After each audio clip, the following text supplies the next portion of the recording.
Salam sejahtera Malaysia, denyut nadi suara rakyat bergema di channel ini. Terima kasih kerana terus bersama dalam channel ini untuk mendapatkan berita terbaru setiap hari.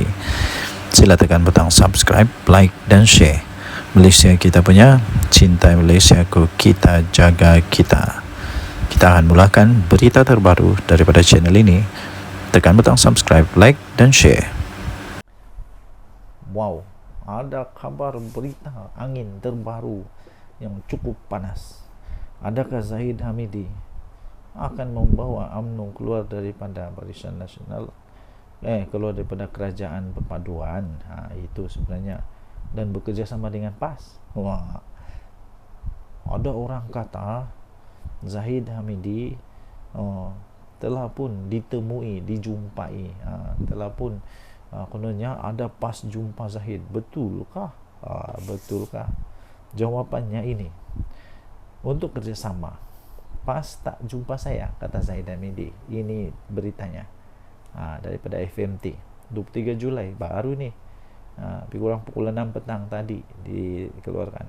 Presiden UMNO berkata tiada pemimpin PAS berjumpa dengannya berkenaan untuk membentuk satu kerjasama. UMNO, ingatlah apa yang sudah pernah terjadi bila anda bekerja sama dengan PAS. Anda juga kata PAS ni main banyak kolam. Mau berulang lagi kah? Mau berulang lagi kah perkara tu? Dia muafakat nasional pun dia mau, PAS muafakat nasional pun dia mau, Perikatan Nasional pun dia mau, entah Pakatan Harapan pun dia mau juga bekerja sama. Tidak ingatkah UMNO pada itu? Kalau saya lah, kalau saya jadi Presiden UMNO, PAS mau jumpa saya bekerja sama pun saya tidak maulah. Sudah tidak mau. Kenapa? Saya tidak mau pisang berbuah 18 kali. Presiden UMNO Zahid Hamidi memaklumkan tiada pemimpin PAS yang berjumpa dengannya berkenaan kononnya membentuk satu kerjasama. Mereka tak jumpa dengan saya, kata beliau. Katanya di sebalik dakwaan, kononnya berlaku beberapa pertemuan di antara pemimpin UMNO dan PAS yang membincangkan kerjasama menjelang PRU 16. Bincanglah, pergilah bincang. Sebelum ini media memetik Ketua Penerangan PAS, iaitu Ahmad Fadli Syari, tentang pertemuan tidak formal membabitkan pemimpin utama kedua-dua parti yang dilihat mempunyai harapan dalam menyatukan kembali undi Melayu. Kalau pemimpin utama ni dua orang je, yang paling besar lah dalam UMNO. Takkan pula Tok Matasan pula jumpa PAS sembunyi-sembunyi. Takkan pula jadi begitu, tak adalah. Zahid menyifatkan pertemuan tersebut, jika ada pun, itu pendekatan dibuat secara pribadi dan bukan rasmi. Beliau ditemui selepas perasmian Pusat Fisioterapi dan Pemulihan Sukan Propen. Zahid pada 8 Julai yang lalu mengumumkan UMNO tidak. Zahid pada 8 Julai dia sudah pun mengumumkan tidak akan bekerjasama dengan PAS selagi Hadi Awang menjadi presiden. Nampaknya Hadi Awang yang masalah pada PAS ni. Kalau beginilah, tidak akan bekerjasama dengan PAS selagi Hadi Awang presiden. Entah kenapa, tanyalah Hadi Awang. Terdahulu ahli Majlis Kerja Tertinggi UMNO, Puat Zarkarshi, berkata beliau percaya perjumpaan bual kosong itu mungkin melibatkan pemimpin yang digantung, pemimpin yang dipecat, atau masih ada keinginan balik ke mainstream UMNO. Jadi, tuan-tuan dan puan yang dihormati sekalian, kenyataan daripada Zahid Hamidi, selagi Hadi Awang jadi Presiden PAS, janganlah bermimpi akan ada kerjasama. Tak ada kerjasama. Dan tadi suara rakyat bergema di channel ini. Jangan lupa untuk tekan butang subscribe, like dan share. Malaysia kita punya, cintai Malaysiaku, kita jaga kita. Bye-bye. Salam sejahtera Malaysia, denyut nadi suara rakyat bergema di channel ini. Berita tentang PM Anwar, Datuk Sri Anwar Ibrahim, Perdana Menteri kita, tumbang letak jawatan berita tentang kononnya Datuk Seri Anwar Ibrahim akan tumbang, akan letak jawatan kerana ada ura-ura, mungkin Barisan Nasional akan tarik Muhyiddin, tarik sokongan Muhyiddin Yassin akan jadi Perdana Menteri ke-11. Itu paling ditunggu-tunggu setakat inilah. Saya nampak semua orang tunggu-tunggu ini. Tapi ya, saya ingin tekankan kepada anda, tuan-tuan dan puan-puan yang dihormati sekalian, ini tidak akan berlaku, ya. Ini tidak akan berlaku. Sehingga ada yang paling lucu, ada yang lucu juga, sampai ada orang lucu, saya rasa lucu, orang beri komen kepada video saya, kata begini, kalau Muhyiddin angkat sumpah, dia akan angkat sumpah di mana? Di planet Marik kah, di planet Pluto kah? Ada lagi yang lagi lucu, orang kata ya dia akan angkat sumpah di Istana Negara, di tandas Istana Negara. Itu adalah komen-komen lucu lah. Okey, jadi saya dapat sahkan kepada anda bahawa semua itu tidak akan berlaku lah, tidak akan berlaku.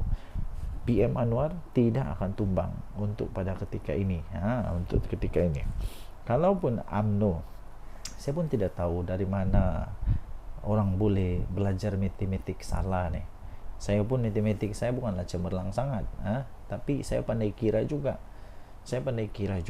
Kalau sekarang jumlah yang ada beri sokongan kepada Perdana Menteri Datuk Seri Anwar Ibrahim itu, kalau tolak dengan Barisan Nasional keluar daripada kerajaan pun tidak tumbang juga, tidak tumbang. Masih ada majoriti muda. Jadi tidak pasti dari mana diorang belajar ni, guru mana yang ajar, siapa yang ajar diorang ini, sehingga diorang pun percaya, kalau UMNO letak jawatan keluar daripada kerajaan, ini akan tumbang. Mana mungkin berlaku. Ini soalan simple lah, matematik simple. Saya fikir ni matematik darjah 2 ni. Takkanlah orang yang terror sampai boleh bagi ISO 14001, tak boleh fikir itu. Yang paling lucu lagi, ada lagi yang lebih lucu. Konon-kononnya diberitahulah kepada mereka-mereka yang tidak pandai faham-faham ni, yang tidak pandai faham-faham ni, diberitahulah bahawa kalau kita menang di PRK ni, kita boleh ada harapan untuk tumbangkan kerajaan, tukar kerajaan Putrajaya. Ini lagi pelik. Saya tidak faham macam mana diorang boleh percaya dengan cakap-cakap orang begini. Kalau tidak pandai, cakaplah tidak pandai, janganlah memandai-mandai. Tidak mungkin akan ada perubahan. Ini tidak mungkin, macam mana pun tidak akan berlaku. Jadi tuan-tuan dan puan-puan, heran jugalah. Kalau anda pun heran, kalau anda heran juga sama seperti saya heran, mungkin anda boleh tinggalkan komen, saya pun heran. Saya pun heran, ya. Saya betul-betul heran. Okey. So kita jumpalah. Kita tunggulah apa yang berlaku. Denyut nadi Suara Rakyat bergema di channel ini. Jangan lupa tekan butang subscribe, like dan share. Malaysia kita punya, cinta Malaysia aku, kita jaga kita. Bye bye. Salam sejahtera Malaysia. Nampaknya Sanusi makin banyak kes dia di mahkamah ni. Makin banyak kes mahkamah Sanusi. Memang hebat lah, Sanusi ni memang hebat. Kalau dalam bab ini memang dia hebat betul. Banyak dia punya kes mahkamah, dan kebanyakan kes mahkamah dia ini melibatkan apa? Melibatkan mulut dia yang celupar itu. Terbaru untuk kes hasutan perbicaraan Sanusi. Yang ini adalah dia telah dituduh membuat hasutan tentang apa? Mari kita tengok dulu.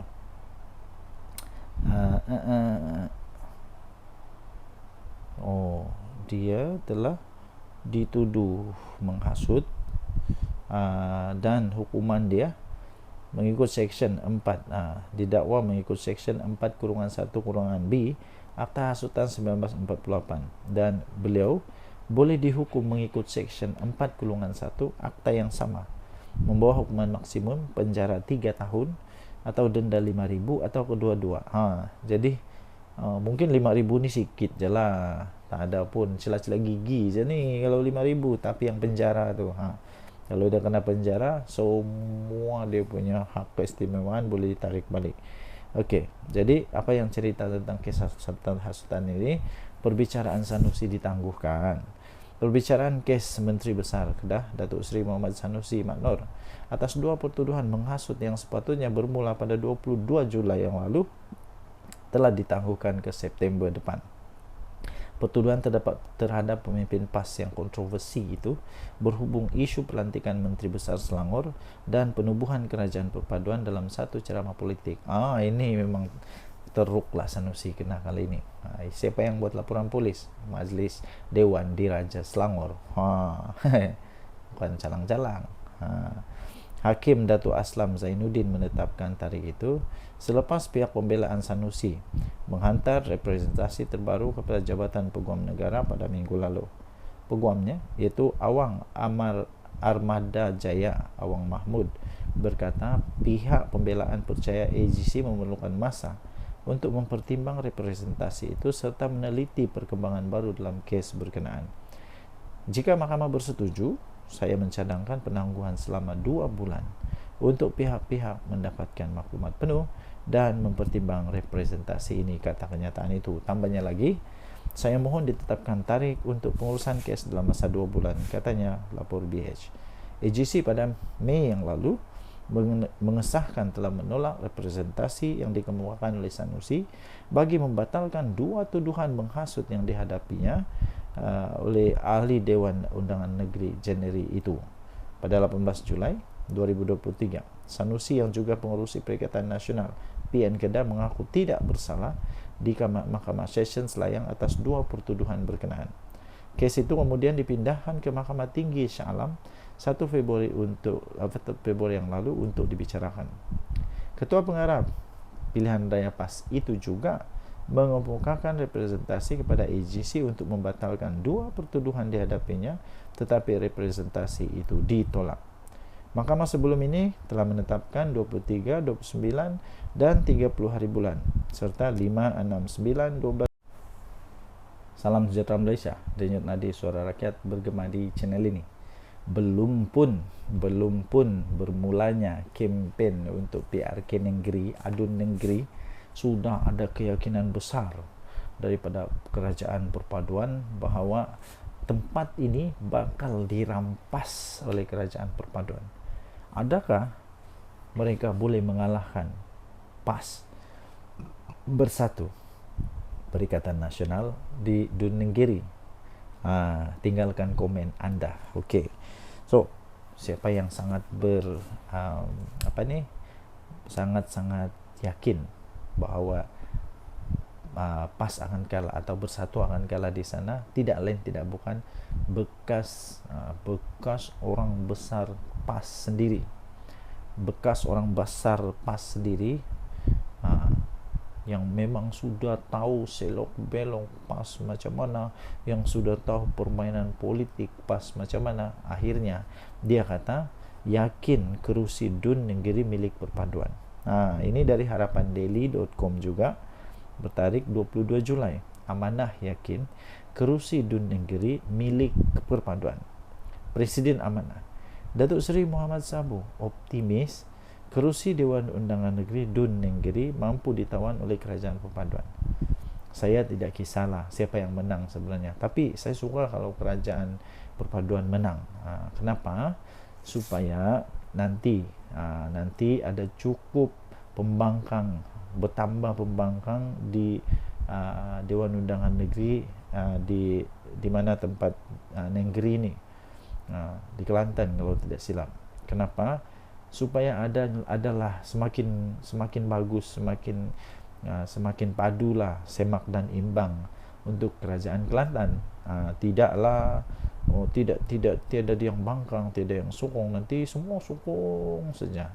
Jadi katanya Pakatan Harapan melancarkan jentera seawal mungkin bertujuan untuk membolehkan gerak kerja disusun dengan kemas dan mantap.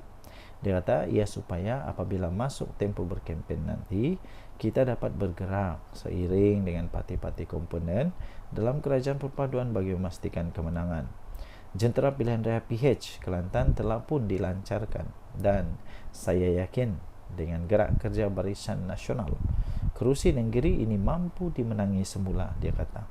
Saya ucapkan syabas dan tahniah kepada seluruh jentera pilihan raya PH Kelantan atas kesiapsiagaan ini, katanya. Suruhanjaya Pilihan Raya SPR telah menetapkan hari penamaan calon dan pengundian awal PRK negeri masing-masing pada 3 Ogos dan 13 Ogos. Jadi manakala 17 Ogos sebagai hari mengundi, kerusi Dun Negeri menjadi kosong selepas Speaker Dewan Undangan Negeri Kelantan Datuk Muhammad Amar Nik Abdullah telah mengumumkan kekosongan selepas adun, iaitu Muhammad Azizi Abu Naim digugurkan keahliannya oleh Bersatu pada 13 Jun yang lalu. Pada 18 Julai lalu, BN Kelantan mengumumkan Ketua Pemuda UMNO Negeri, iaitu Muhammad Azmawi Fikri Abdul Ghani sebagai calon PRK Dun Negeri. Kali ini Ketua Pemuda UMNO Negeri, UMNO lawan Bersatu kali ini. Tapi Bersatu entah aku pun tak tahu, tak faham juga kenapa Bersatu tak berani pakai lambang sendiri, kenapa Bersatu tak berani pakai lambang Perikatan Nasional, tapi pun mau pinjam juga lambang PAS. Takut kalah. Takkanlah takut kalah, kan Bersatu kuat. Buktikanlah tanpa terlalu terlalu berharap sangat dengan PAS pun boleh menang. Ini terpaksa pula pakai terpaksa pula pakai logo daripada PAS. Entah kenapa. Mungkin anda tahu, tinggalkan komen. Denyut Nadi Suara Rakyat bergema di channel ini. Jangan lupa tekan butang subscribe, like dan share. Bye bye. Salam sejahtera Malaysia. Denyut Nadi Suara Rakyat bergema di channel ini. Ada juga kebenarannya bila kawan saya kata PAS ni pelik sikit. Kalau dia buat tidak salah.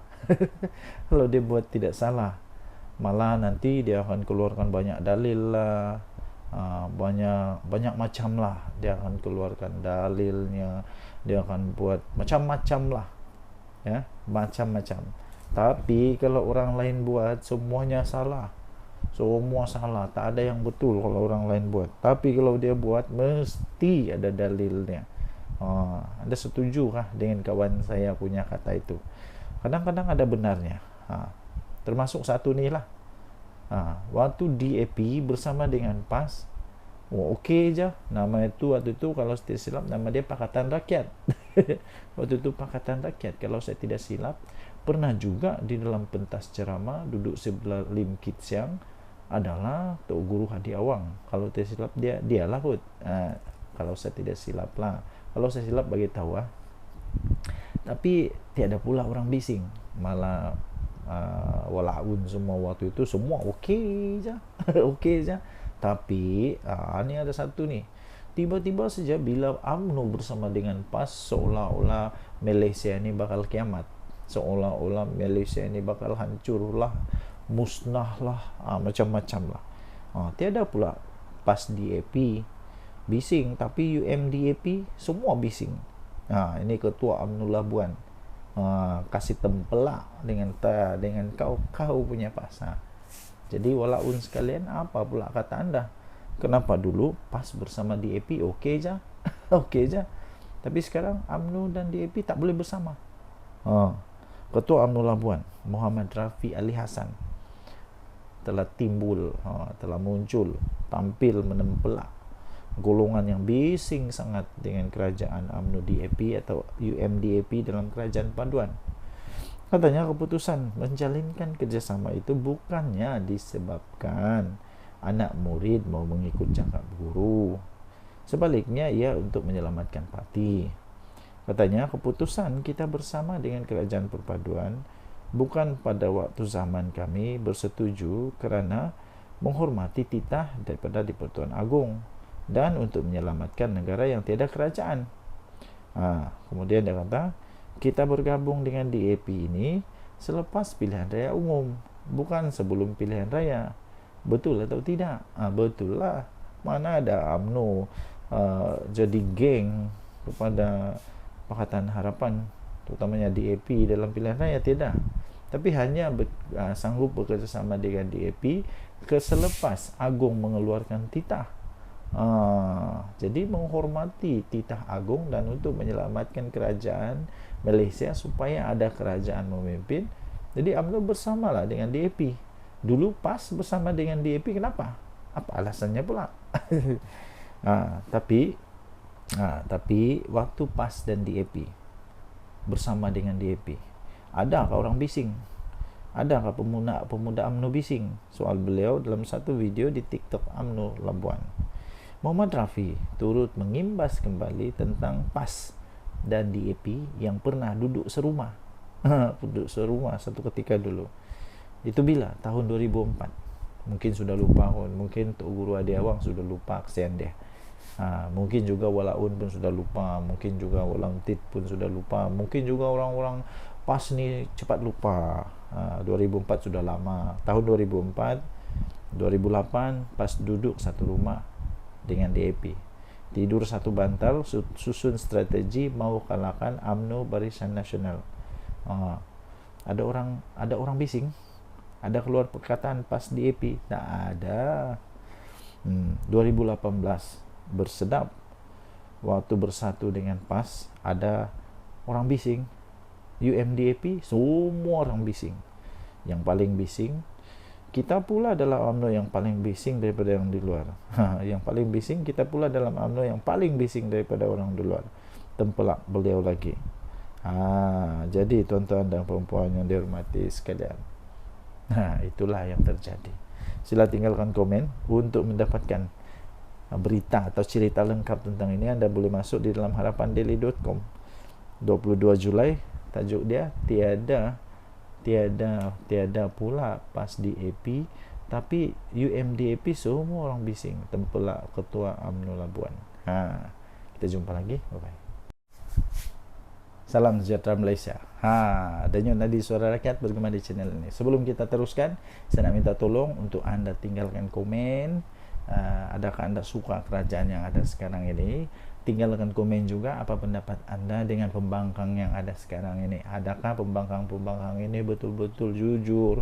Adakah pembangkang ini betul-betul ikhlas hatinya? Adakah mereka betul-betul orang kata suci, murni, mulus, tak ada dosa dan sebagainya? Anda boleh tinggalkan komen anda, tapi janganlah mengutuk-ngutuk ya, jangan memfitnah, jangan mengutuk, jangan juga keluarkan kata-kata yang tak baik. Anda boleh komen.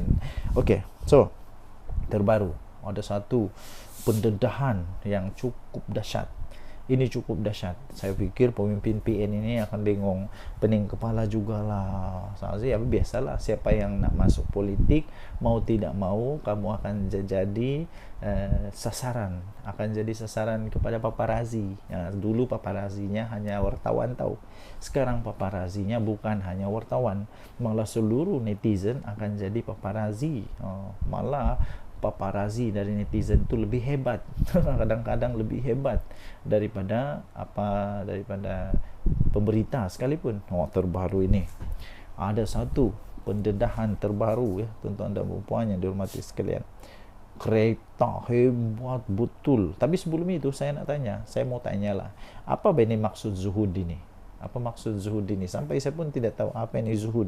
Maklumlah, saya ni budak baru belajar, jadi ada istilah-istilah yang tidak pernah dengar. Contoh yang saya pernah dengar ni zuhud. Apa ini zuhud? ZUHUD, zuhud. Ramai teruja lihat koleksi kenderaan zuhud pemimpin PN ini. Ini daripada harapandaily.com. Tarik dia 23 Julai. Ini dia. Gambar dia. Cantik gila kereta ni. Kereta Ford. Tular sejumlah banyak ni, sejumlah koleksi kenderaan bukan kelas maharin yang dikaitkan dengan seorang pemimpin Perikatan Nasional. Keupayaan pemimpin berkenaan dalam memiliki kenderaan-kenderaan terbabit telah mengundang persoalan. sehingga ada yang mengaitkan dengan Suruhanjaya Pencegahan Rasuah Malaysia SPRM. Menurut perkongsian daripada seorang pengguna X, dulunya Twitter, sekarang X, yaitu @saiful adn, dapat dilihat kereta dan motosikal berkuasa tinggi itu yang juga memiliki nombor pendaftaran kenderaan yang cukup istimewa. Gambarnya ini itu. Semakan daripada Harapan Daily mendapati bagi model motosikal otomatik AT di bawah siri Honda X ADV yang terpampang di media sosial itu, harganya itu bermula daripada Rp63.299. Ini bukan motosikal kelas maharin. Mungkin dia ada bisnes kot. Susulan itu rata-rata menyindir sikap zuhud pemimpin berkenaan, malah mencadangkan penduduk di negeri yang dikuasai PN itu bersepakat membaca doa kunut nazilah. Tidak kurang juga yang secara sinis berkongsi gambar penyokong pembangkang yang umum di Walaun hanya mampu menunggang motosikal kapcai sambal menjual akhbar rasmi PAS Haraka. Salam sejahtera Malaysia. Masih lagi misteri sampai sekarang ya tuan-tuan dan puan-puan, apa sebenarnya yang terjadi di antara PAS dengan Mat Sabu. Sebab Mat Sabu kan dulu orang kuat PAS. Kenapa dia sanggup untuk tinggalkan PAS dan kemudian dia tubuhkan parti yang disebut sebagai Parti Amanah? Jadi ramai orang nak tahulah apa sebenarnya yang berlaku, apa rahsia di sebaliknya. Mungkin anda tahu salah satu rahsia itu, anda boleh tinggalkan di ruang komen. Apa sebenarnya terjadi di antara PAS dan Mat Sabu, Menteri Pertanian kita sekarang? Apa sebenarnya yang terjadi? Dan sekarang ini ada satu artikel yang saya ingin kongsikan kepada anda. Tajuknya, Tinggalkan PAS dan Mewujudkan Amanah, Langkah Bijak Mat Sabu, 23 Julai 2024 oleh Akmal Manaf. Seorang tiktokers yang dikenali sebagai Abang Botak menyifatkan tindakan Presiden Amanah Datuk Seri Muhammad Sabu meninggalkan PAS pada satu ketika dahulu sebagai keputusan yang tepat lagi bijaksana. Ini kerana katanya pencapaian demi pencapaian yang telah ditunjukkan oleh Muhammad atau lebih dikenali sebagai Abang Mat dalam mengemudi kementeriannya, yaitu Kementerian Pertanian dan Keterjaminan Makanan KPKM. Kata TikTok itu memang berbaloi guys. Satu keputusan besar yang diambil oleh Abang Mat satu ketika dulu untuk meninggalkan Parti PAS dan mewujudkan Parti Amanah adalah keputusan yang amat bijak dan tepat sekali. Adakah anda setuju dengan kalimat itu? Jika anda setuju, anda tinggalkan komen. Bagus juga lah. Abang Mat yang menjadi Menteri Pertanian dan Keterjaminan Makanan pada hari ini telah pun menampakkan hasil yang cukup baik dan memberi manfaat kepada seluruh rakyat Malaysia ketika kita memerlukan seorang pemimpin yang telus dan bekerja kuat. Jadi harap-harap lepas ni Mat Sabu dapatlah ISO 14001 Bukan setakat orang Semenanjung saja mendapat manfaat daripada inisiatif KPKM ini, malahan rakyat Sabah turut mendapat limpahan dan merasa manfaat tersebut. Puji lelaki itu kepada Muhammad. Betul tak betul? Saya rasa betul. Saya orang Sabah, saya pun sendiri nampak bagaimana orang-orang petani-petani di Sabah mendapat manfaat daripada inisiatif-inisiatif kementerian daripada Mat Sabu. Memang terbaik. Malah dalam video yang sama, lelaki itu juga turut menyebut tentang gerak kerja daripada Muhammad yang juga adalah ahli parlimen dari Kota Raja itu.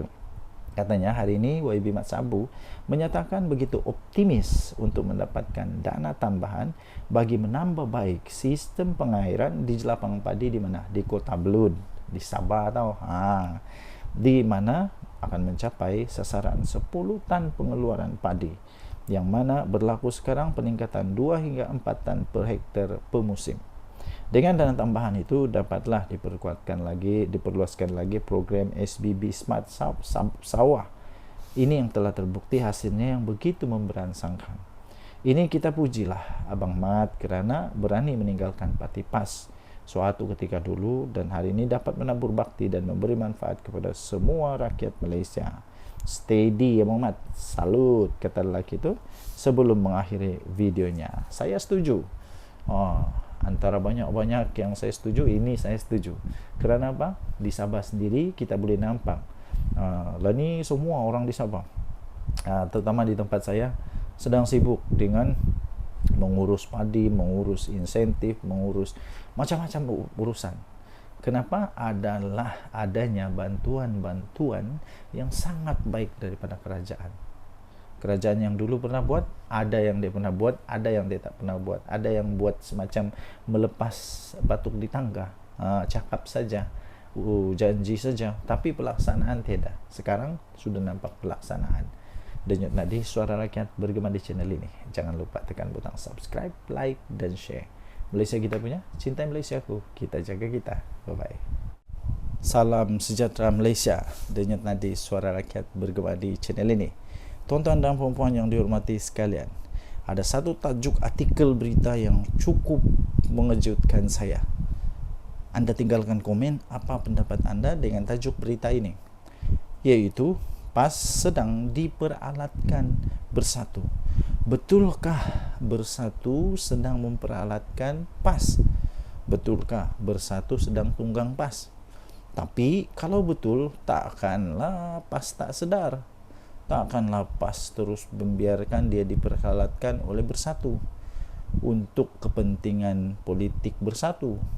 Tak akanlah orang-orang bijak macam Hadi Awang, macam Tuan Guru Tuan Ibrahim Tuan Man, ya kan, sampai bagi sijil ISO, mesti ya, orangnya hebat, pandai, bijak. Takkanlah mereka tak sedar mereka sedang diperalatkan. Kalau betul PAS sedang diperalatkan oleh bersatu. Nah, ini daripada Harapan Daily. Walaupun Muhyiddin pernah berkata maksud PAS itu adalah parti ajaran sesat. Dulu Muhyiddin pernah cakap rupanya. Mahathir mengkritik PAS. Punca berlaku peristiwa Mamali. Wan Ahmad Faisal pula pernah berkata penyokong PAS bodoh. PAS tetap menerima mereka. Ini satu ketika dulu. Mungkin sudah dilupakan, tapi orang-orang di Malaysia tidak akan lupa itu. Sebab kenapa? Dirakam, ditulis di newspaper, di YouTube mungkin pun ada. Ketika Muhyiddin Yassin kata apa? Ketika dia kata PAS itu parti ajaran sesat. Ketika waktu Mahathir mengkritik PAS, kononnya punca peristiwa Mamali. Kemudian Wan Ahmad Faisal pula pernah kata penyokong PAS ni bodoh. Jadi sekarang siapa yang bodoh? Ini lucu. Sedangkan walaupun Datuk Seri Anwar Ibrahim tidak pernah menyesatkan PAS, DAP pun tidak pernah memperbodohkan penyokong PAS atau membodohkan penyokong PAS. Amanah pun tidak pernah pun untuk membinatangkan PAS. Ketiga parti ini tetap dianggap musuh.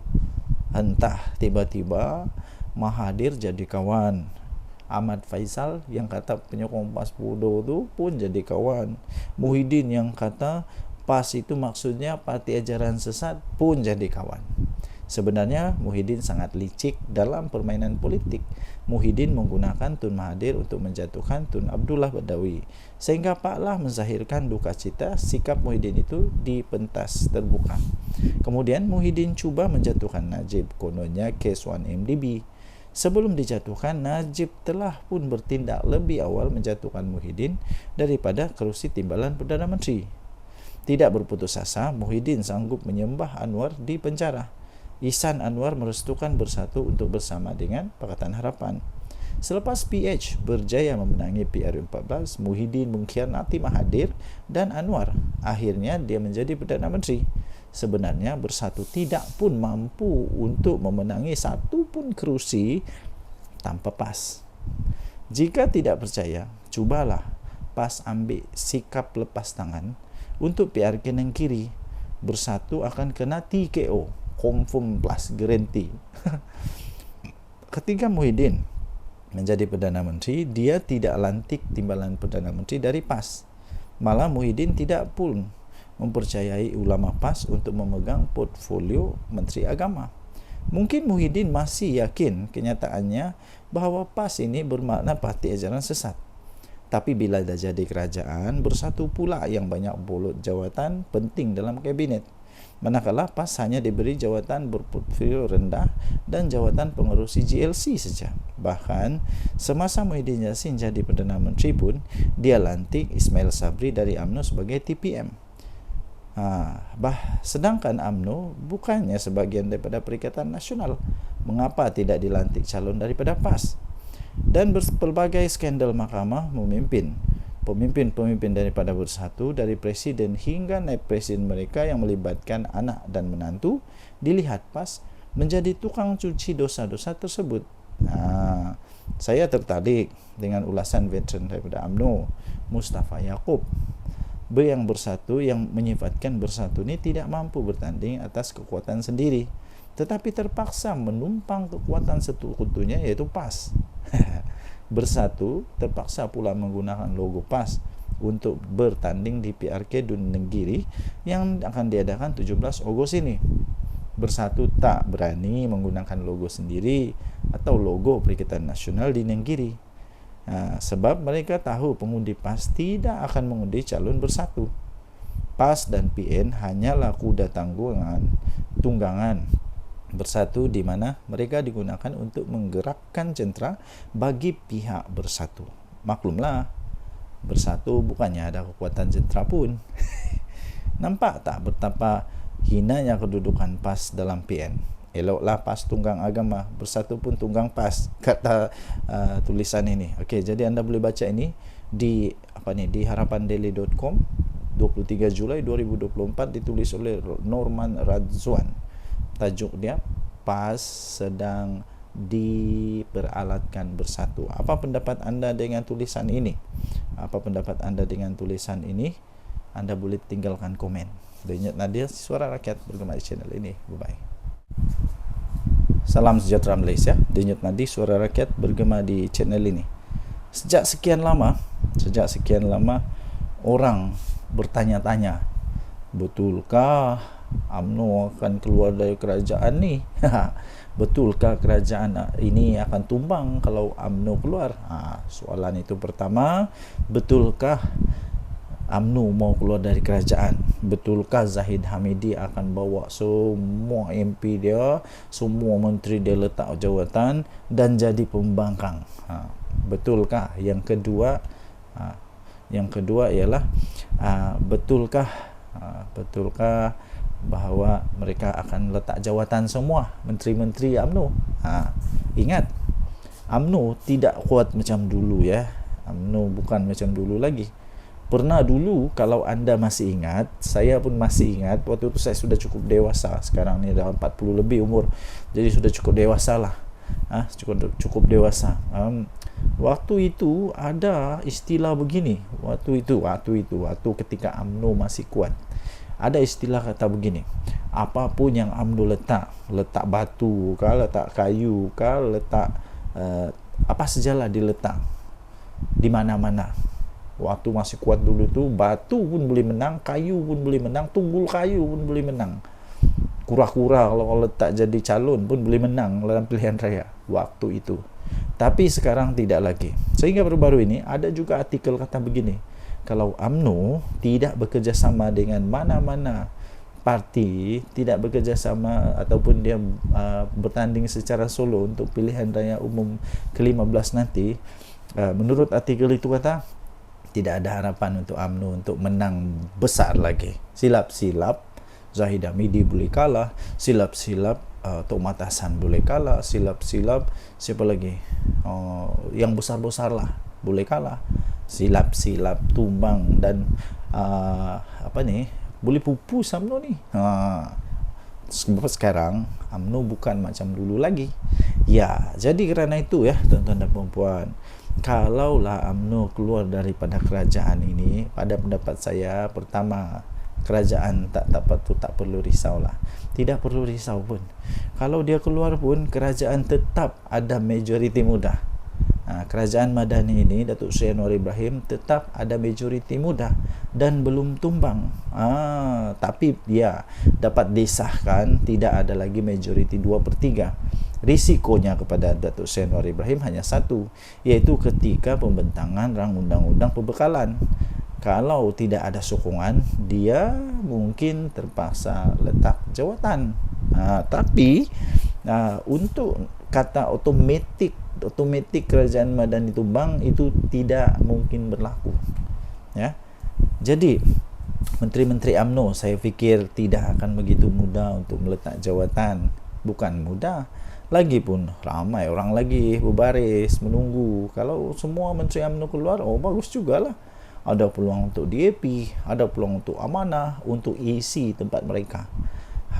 Ini pun sebenarnya boleh dikatakanlah, boleh dikatakan hasil daripada persefahaman yang baik dalam kerajaan perpaduan.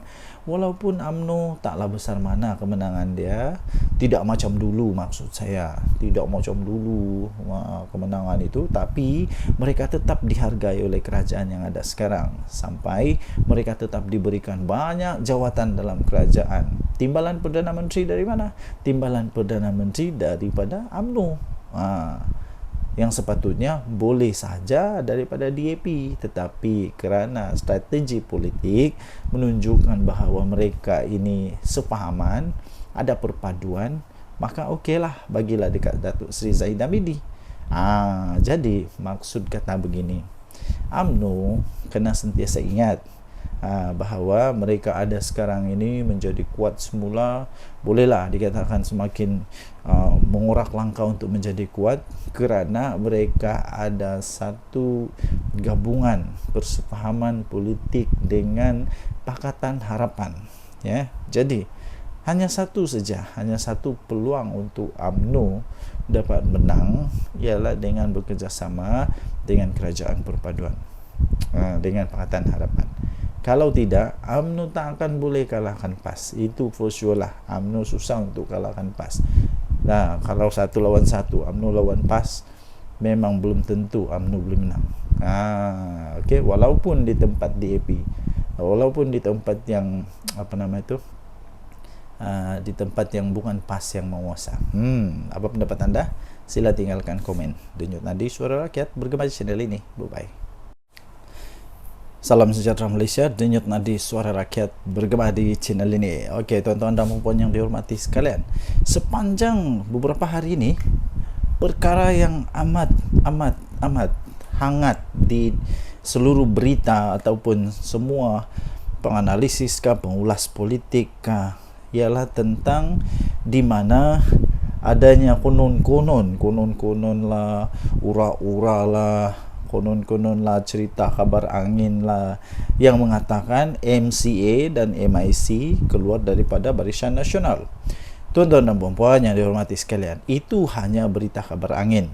Walaupun begitu, malam ini, hari ini, pagi ini, hari ini, petang ini, apa-apa sajalah masa yang anda tonton video ini, saya ingin nyatakan bahawa tidak ada keuntungan pun kalaulah MCA dan MIC keluar daripada Barisan Nasional. Apa keuntungan bagi mereka? Mungkin anda boleh berikan komen. Apa pendapat anda? Sekiranya MCA keluar daripada Barisan Nasional, adakah yang sanggup untuk menerima mereka sebagai satu gabungan politik, rakan politik di dalam gabungan? Sanggupkah Perikatan Nasional ambil MCA? Sanggupkah Perikatan Nasional untuk ambil MIC? Dan apa kelebihan MCA dan MIC kalau keluar daripada kerajaan? Tidak ada sebenarnya. Jadi tidak ada apa-apa gunanya untuk Barisan Nasional, kerugiankah, keuntungankah kalau MCA dan MIC keluar daripada Barisan Nasional? Kerugian tidak pada UMNO, tidak juga kepada kerajaan ini, kerana MIC dan MCA mereka hanya ada berapa kerusi dalam parlimen, tidak pun sampai 5 kerusi dalam parlimen, hanya berapa saja MIC berapa kerusi dalam parlimen, tidak akan menggugat apa-apa, tidak akan menjadikan kerajaan yang sekarang ada ini tumbang kah? Apalagi kalau tukar kerajaan tidak mungkin akan berlaku. Walaupun sebenarnya secara faktanya pun, andai kata Barisan Nasional semua keluar daripada kerajaan pun, kerajaan Madani ini tidak akan tumbang pun, tetap akan kekal menjadi kerajaan sekurang-kurangnya sampai pada PRU 16 nanti. Tuan-tuan dan puan yang dihormati sekalian, jika begitu, apa sebenarnya sebab untuk Barisan Nasional kehilangan MCA dan MIC? Tidak ada apa-apa sebab pun. Lainlah kalau kita cakap tentang UMNO, mungkin mereka kecewa tentang Najib Razak, mungkin mereka kecewa tentang banyak perkara-perkara yang mungkin saja. Tapi untuk MIC dan MCA tidak ada apa-apa isu pun yang mereka boleh timbulkan. Mereka malah perlu bersyukur, berterima kasih kepada kerajaan ini, kerana walaupun jumlah mereka yang sedikit macam tu pun, tapi tetap dianggap amat penting oleh kerajaan Madani ini. Jadi tuan-tuan dan puan yang dihormati sekalian, pada pendapat saya, ini pendapat saja ya, semua orang ada pendapat masing-masing. Anda boleh bantah, Anda boleh bangkang pendapat yang saya utarakan ini, terpulang kepada Anda. Sekiranya MIC dan MCA nak keluar, kalau pendapat saya, UMNO tak payah nak tergeh-geh pun, untuk pujuk MCA atau MIC ni. Biar pergi kat mereka lah. Mereka nak pergi bergabung dengan PAS kah, nak bergabung dengan Bersatu kah, terpulanglah. Mau buat pergabungan baru. Kalau sekarang ini ada Perikatan Nasional, mungkin selepas ini ada Perikatan Paling Nasional. Tak kisahlah. Yang penting pada pendapat saya, kalau mereka nak keluar, biar pergi kat mereka. Mungkin mereka suka untuk jadi pembangkang, dipersilakan. Tapi setakat ini semua itu hanya kabar angin. Dan kalau mereka keluar pun, tiada apa-apa pun kerosakan kepada kerajaan ini. Jadi apa pendapat anda? Sila tinggalkan komen anda. Sekiranya MCA dan MIC mau keluar, apa pendapat anda? Betulkah mereka mau keluar? Mungkin anda ada sumber yang lain yang mengatakan mereka mau keluar. Tapi pada pendapat saya, tidak akanlah mereka keluar untuk setakat ini, kerana tidak ada apa-apa keuntungan pun. Dan saya fikir UMNO tidak akan tergugat pun. UMNO tidak pun rasa kecil hati kalau mereka keluar. Tinggalkan komen, tekan butang subscribe, denyut nadi Suara Rakyat bergema di channel ini. Bye-bye. Salam sejahtera Malaysia, denyut nadi Suara Rakyat bergema di channel ini. Okey, tuan-tuan dan puan yang dihormati sekalian, sepanjang beberapa hari ini, perkara yang amat hangat di seluruh berita ataupun semua penganalisis pengulas politik ialah tentang di mana adanya konon lah, ura-ura lah, konon lah, cerita kabar angin lah yang mengatakan MCA dan MIC keluar daripada Barisan Nasional. Tuan-tuan dan puan yang dihormati sekalian, itu hanya berita kabar angin. Walaupun begitu, malam ini, hari ini, pagi ini, hari ini, petang ini, apa-apa sajalah masa yang anda tonton video ini, saya ingin nyatakan bahawa tidak ada keuntungan pun kalaulah MCA dan MIC keluar daripada Barisan Nasional. Apa keuntungan bagi mereka? Mungkin anda boleh berikan komen. Apa pendapat anda? Sekiranya MCA keluar daripada Barisan Nasional, adakah yang sanggup untuk menerima mereka sebagai satu gabungan politik, rakan politik di dalam gabungan? Sanggupkah Perikatan Nasional ambil MCA? Sanggupkah Perikatan Nasional untuk ambil MIC? Dan apa kelebihan MCA dan MIC kalau keluar daripada kerajaan? Tidak ada sebenarnya. Jadi tidak ada apa-apa gunanya untuk Barisan Nasional, kerugiankah, keuntungankah kalau MCA dan MIC keluar daripada Barisan Nasional? Kerugian tidak pada UMNO, tidak juga kepada kerajaan ini, kerana MIC dan MCA mereka hanya ada berapa kerusi dalam parlimen. Tidak pun sampai 5 kerusi dalam parlimen. Hanya berapa saja, MIC berapa kerusi dalam parlimen. Tidak akan menggugat apa-apa. Tidak akan menjadikan kerajaan yang sekarang ada ini tumbang kah? Apalagi kalau tukar kerajaan, tidak mungkin akan berlaku. Walaupun sebenarnya secara faktanya pun, andai kata Barisan Nasional semua keluar daripada kerajaan pun, kerajaan Madani ini tidak akan tumbang pun, tetap akan kekal menjadi kerajaan sekurang-kurangnya sampai pada PRU 16 nanti. Tuan-tuan dan puan yang dihormati sekalian, jika begitu, apa sebenarnya sebab untuk Barisan Nasional kehilangan MCA dan MIC? Tidak ada apa-apa sebab pun.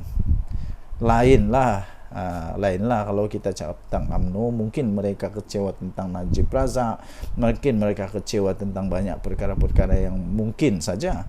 Tapi untuk MIC dan MCA tidak ada apa-apa isu pun yang mereka boleh timbulkan. Mereka malah perlu bersyukur, berterima kasih kepada kerajaan ini, kerana walaupun jumlah mereka yang sedikit macam tu pun, tapi tetap dianggap amat penting oleh kerajaan Madani ini. Jadi tuan-tuan dan puan yang dihormati sekalian, pada pendapat saya, ini pendapat saja ya. Semua orang ada pendapat masing-masing. Anda boleh bantah, Anda boleh bangkang pendapat yang saya utarakan ini, terpulang kepada Anda. Sekiranya MIC dan MCA nak keluar, kalau pendapat saya, UMNO tak payah nak tergeh-geh pun, untuk pujuk MCA atau MIC ni. Biar pergi kat mereka lah. Mereka nak pergi bergabung dengan PAS kah, nak bergabung dengan Bersatu kah, terpulanglah. Mau buat pergabungan baru. Kalau sekarang ini ada Perikatan Nasional, mungkin selepas ini ada Perikatan Paling Nasional. Tak kisahlah. Yang penting pada pendapat saya, kalau mereka nak keluar, biar pergi kat mereka. Mungkin mereka suka untuk jadi pembangkang, dipersilakan. Tapi setakat ini semua itu hanya kabar angin. Dan kalau mereka keluar pun, tiada apa-apa pun kerosakan kepada kerajaan ini. Jadi apa pendapat anda? Sila tinggalkan komen anda. Sekiranya MCA dan MIC mau keluar, apa pendapat anda? Betulkah mereka mau keluar? Mungkin anda ada sumber yang lain yang mengatakan mereka mau keluar. Tapi pada pendapat saya, tidak akanlah mereka keluar untuk setakat ini, kerana tidak ada apa-apa keuntungan pun. Dan saya fikir UMNO tidak akan tergugat pun. UMNO tidak pun rasa kecil hati kalau mereka keluar. Tinggalkan komen, tekan butang subscribe, denyut nadi Suara Rakyat bergema di channel ini. Bye-bye.